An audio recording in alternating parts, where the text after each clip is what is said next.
but it's faded away. That's when I generally love to discuss things. When you are no longer talking about them. So you can have a clear, level-headed discussion. Because, man, you are quick to judge the situation. Now, you had a 16-year-old kid pull up at the wrong house in Kansas City, Missouri, and he rang the doorbell, maybe even tugged on the door screen. Turns out it was the wrong address. Similar streets, so it's easy as a 16-year-old to get that kind of thing confused. I think it's happened to all of us. And it's like 10 or 11 p.m. Yeah, somebody said it was late at night. Yeah, 10 or 11 p.m. And the person who lives in the house is 84 years old, you all.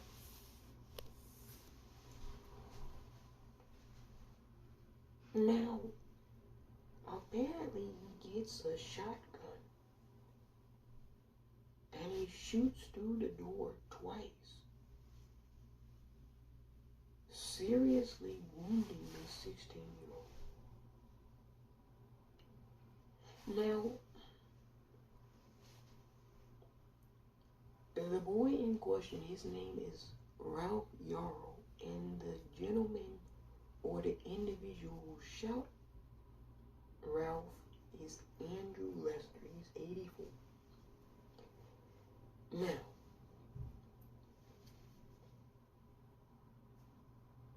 keep those numbers in your head because it's going to make some sense what I'm going to say. Maybe perhaps to unreasonable people that we have many in our society. Common sense is not all that common. But to reasonable people, common sense sounds like common sense. 84-16. Also, it's 10 p.m. or 11 p.m. Now, I don't know about you all, but if you come visit anybody unexpected at that type of hour of the night,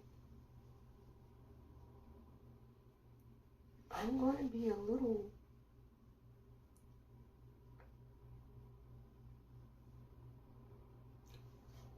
the spider senses are going to tingle. You know what I'm saying, Spider-Man? Yeah, the spider senses are going to tingle. So the time is very important. Yeah, that's very important. Now, if you shoot somebody at 1 o'clock or 2 o'clock in the afternoon,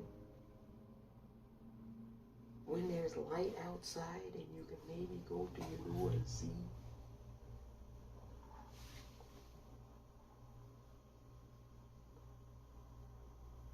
but it's 10 or 11 p.m. And this man, he's 84. He said he was in the bed asleep. Look.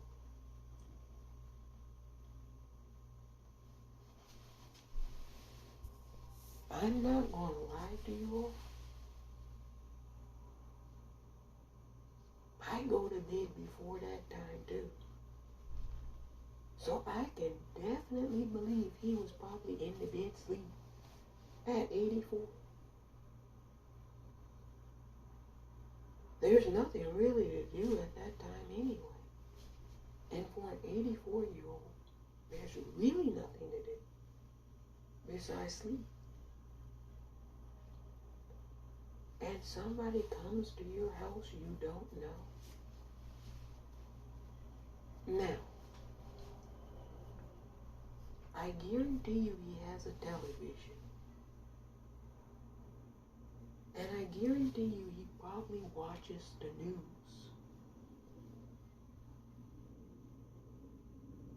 And any news will do it to you. It'll create fear and paranoia. Oh yeah. They're coming to get you any minute. Now the news does this because, well, there is craziness abound in our society. We do have crazy lunatics running around. So it's not like they're reporting something that does not actually occur. But if that's all you intake, that's all you see, oh boy, and plus you're 84, you don't know what this individual has seen in his lifetime. You don't know what's occurred to this individual.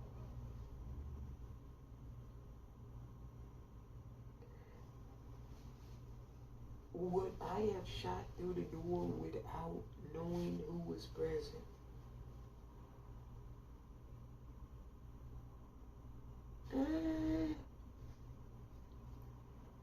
Hard to tell. See, and this is how dirty you all are as Americans. Because you're not necessarily being intellectually honest, as it would be the case. I can't say what I would have done in that situation. I'm not 84. Somebody is not coming to my place at 10 or 11 p.m. that I don't know. So I can't really say. What I will say is this: I can totally understand why he would be in fear.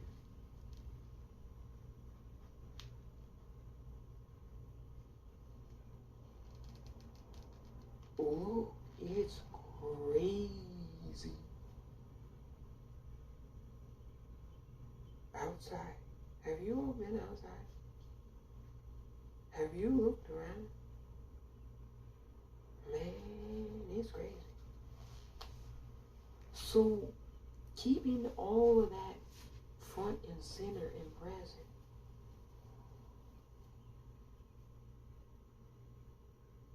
is it the case that he could have overreacted? Absolutely. In hindsight, we all know that's the case. But he said he felt that he was being burglarized. You don't know whether he's been burglarized before. So it is plausible, you all. It's very much plausible that this man was defending himself. And it was totally an accident. He's 84. He can't see who it is through the door. And he didn't open the door, apparently, and shoot him again. They're now saying both shots were through the door. So he shot twice.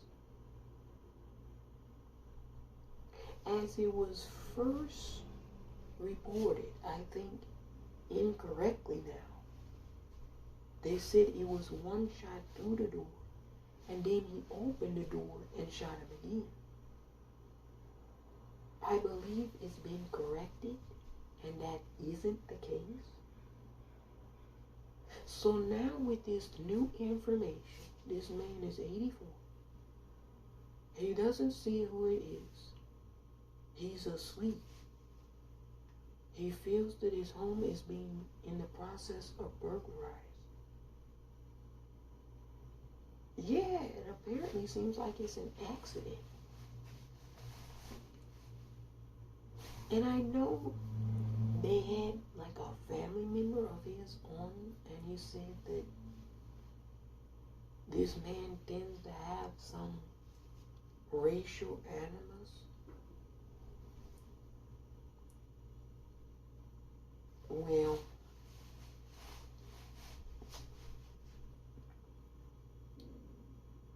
we live in America. How many people are there here? 333 million? All 333 million Americans have racial animus. So him having racial animus, you all, is like, okay. What else is new? What's the weather like outside? I mean, come on, what are we doing here? So I found that to be a little bit irrelevant. I'm not even gonna lie. I told you all, I call balls and strikes. I found it to be irrelevant. He's 84. He could be a stark raving racist, you all. I don't care. It wasn't like he was outside looking to do harm to people at 10 or 11. He was in his bed sleep. I don't give a fuck that he dislikes people of color. Who cares? He was sleeping. He was minding his own business. So I thought that was irrelevant to this particular situation. It was kind of trying to build a narrative that this man is a hater, which he might be. But in this case, he was asleep. Yeah, maybe he was having a hateful dream. Who knows? He was in dead sleep. That's a fact.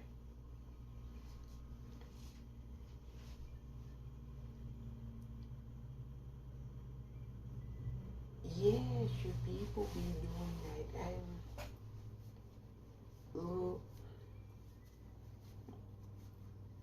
What do they say nowadays? People are going to do what people want to do. Yeah, I had somebody say that. We're going to do what we want to do. I'm like, when has that never been the case? That's always been the case. So, of course, I'm just going to say this, you all. I can kind of see why he did it. Whether he should have done it, hey, hindsight is 2020. Of course, after the fact, he's probably like, damn, I shouldn't have done that. But when you're making split-second decisions, and you're acting in haste, acting out of fear and paranoia, yeah, you can make mistakes. Believe you me, I know.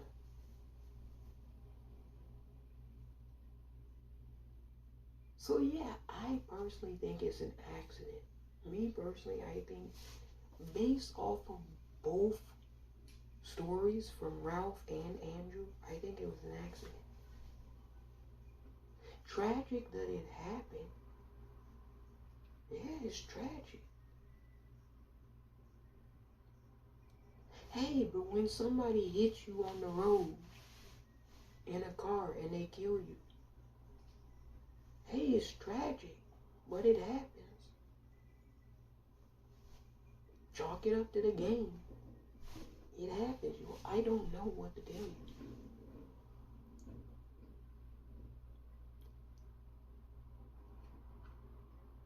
We kind of know based off of what's been reported that he didn't do it out of any animus because he didn't even know who the hell he was.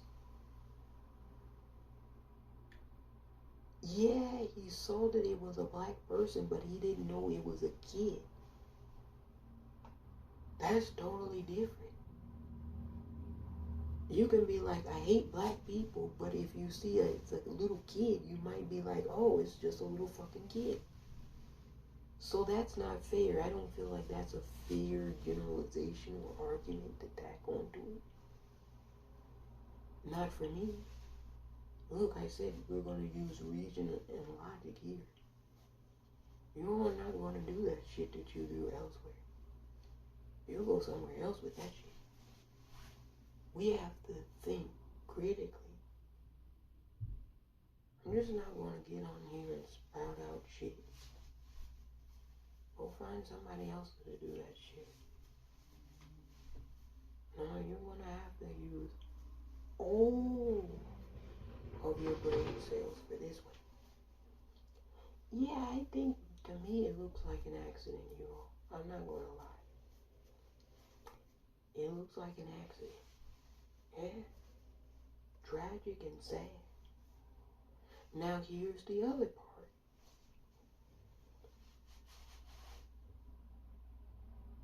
When you act, and I think I said this before, when you act out of haste, out of fear and paranoia, you get sloppy. And this is a larger takeaway. Americans are sloppy. Look, see, people think when you're being critical of something that you're anti it. But the greatest critics are probably the greatest of friends. Because it's easy to sit and say, yeah, and toot the horn of something as it's going completely off the track. You see what that girl did at UW-Madison to her friend? This is important, you all listen to me. She recorded her and laughed at her as she knew she was making a complete fool of herself. She knew. Oh yeah, she knew. That's why she's not on camera. You can hear her laughing. She probably hated that bitch. So you can get sloppy when you do things out of fear and haste. Americans are sloppy nowadays. Yeah, they're sloppy. They're making a lot of mistakes. Everybody can see it. Yeah, they're sloppy. Yeah. But that's what happens when you do things out of fear and paranoia. You get sloppy.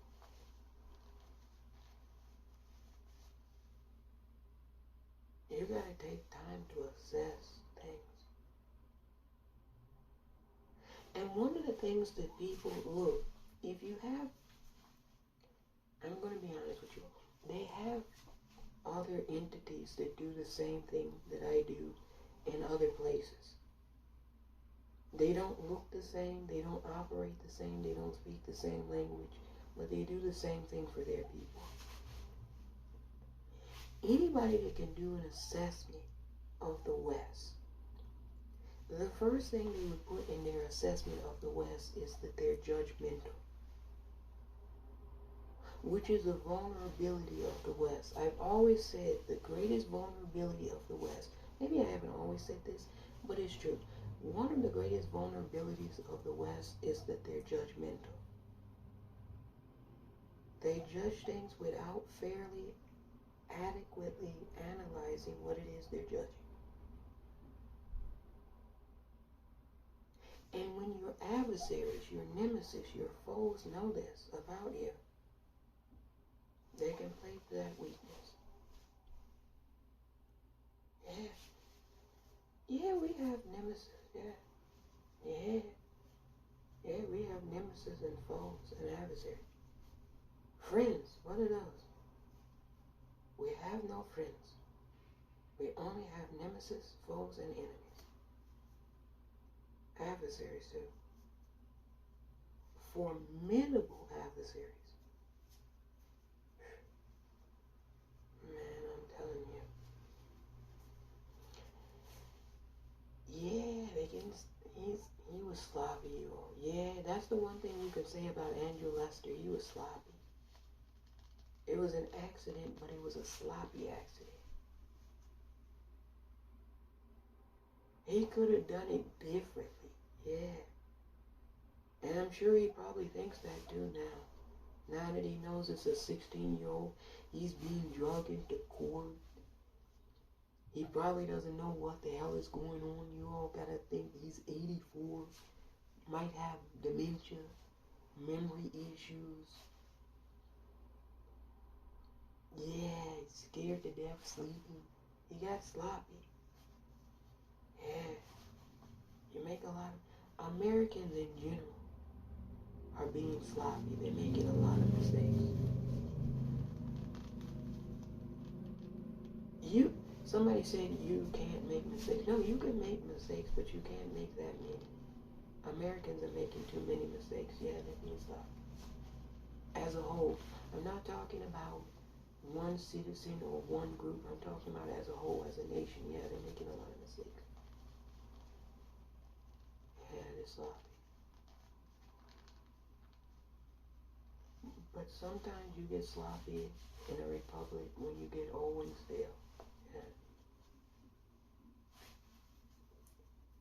Yeah, so for Andrew Lester, I'm not gonna lie, I think it was an accident. If I thought differently, I would come on and tell you so. I'd be like, oh, this person based off of this did this. No.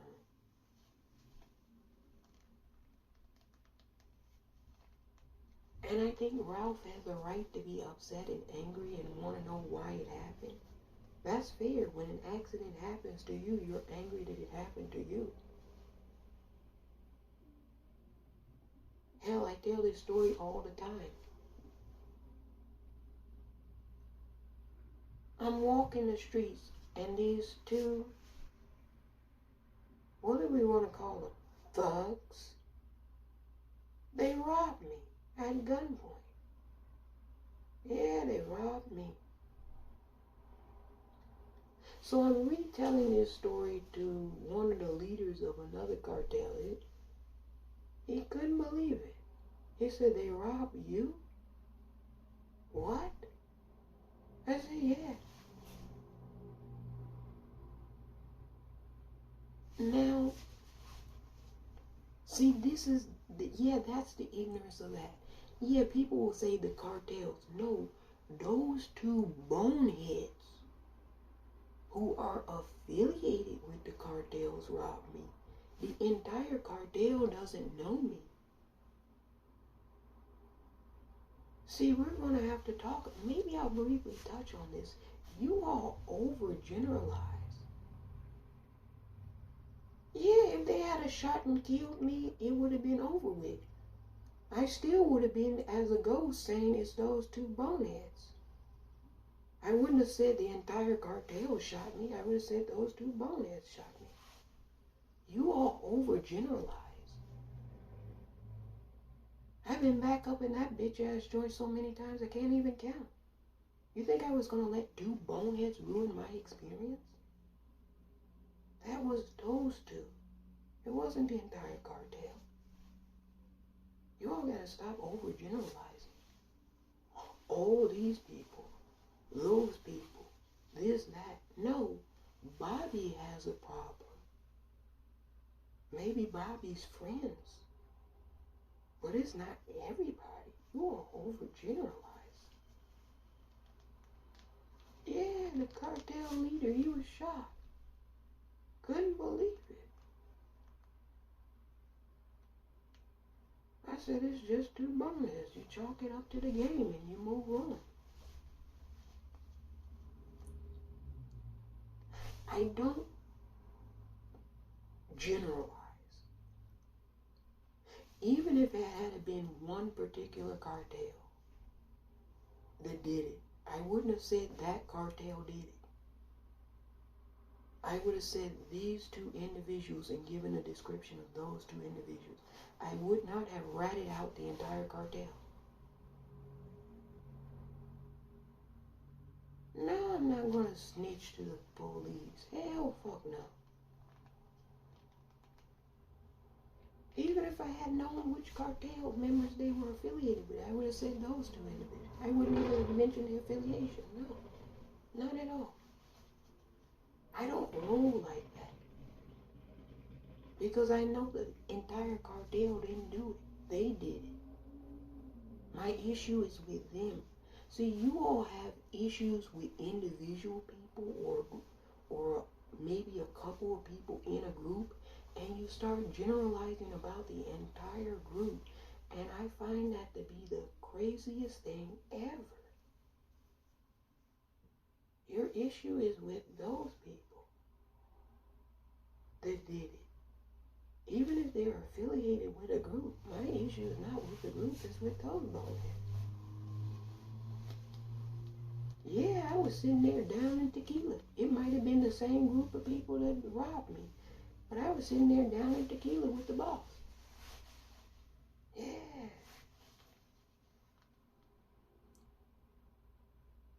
That's another thing. It's about attitude, too. Shit happens. You gotta chalk it up to the game. It's no sense in dwelling about it.